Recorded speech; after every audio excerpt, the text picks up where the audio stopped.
Hey guys, and welcome back to another Remnant 2 video. The Forgotten DLC adds 3 hats from some very familiar characters in the base game and in the Awakened King DLC. And they're really easy to go grab. So first up is Mudtooth's hat, and in order to get this, we just need to talk to Mudtooth again.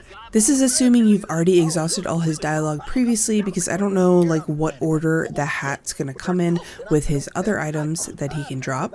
But you're just going to want to talk to him and exhaust his dialogue. He's going to give you a little story, and then he's going to give you the hat. Mudtooth's hat says, a hat that once belonged to some kind of man in black, or did it?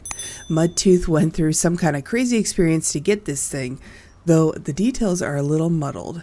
Either that or he found it in a dumpster. You're going to choose to believe it's the former. For the second helmet, we're going to need to re-roll our adventure mode. You want to go to the stone, reroll adventure mode for Lawsome, put it on any difficulty. I would recommend just the lowest difficulty for this one, but you're going to keep re-rolling until you find the Forlorn Coast. That is the starting location for the Awakened King.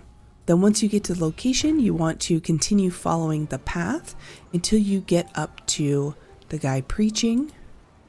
We're going to go over here to this side, and then you want to headshot the guy that's up there preaching. And if you're familiar with this DLC and you're familiar with that NPC, you'll know that he also has a ring that you can get if you wear the full set of Ritualist armor. So now that we have that helmet, let's take a look at the dandy topper. And it says, lovingly crafted by a skilled hatter who clearly takes great pride in their work.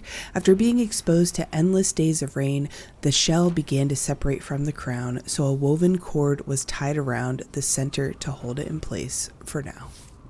The third and final armor piece that they added with this DLC that's in the main game is a combination of 2 that you may or may not already have. The first thing you need to do is make your way over to Numue's retreat, which is in the Lawsome adventure. You want to make sure that you have a starting area of Morrow Parish or Palace Courtyard. If you have Forlorn Coast, you need to reroll because she is imprisoned in that storyline. Once you get to her, all you have to do is interact with her crafting menu. If it's your very first time ever communicating with her, then you're going to need to come back later to access her crafting menu. And then as you can see, Numue has the true Crimson Crown.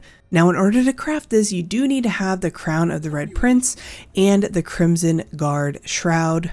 I have videos on how to get both of these, so I'm going to link them down below so you guys can get those and then come here and combine them if you want to wear this helmet instead.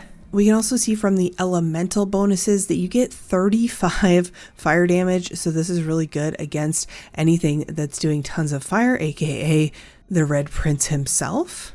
But let's take a look at this guy. Let's put the whole armor set on too, may as well. Let's take a look at the true Crimson Crown. Unified at long last, this enigmatic mask and flaming diadem signify that its wearer is not only forever loyal to the Red King, but stands as his most favored equal.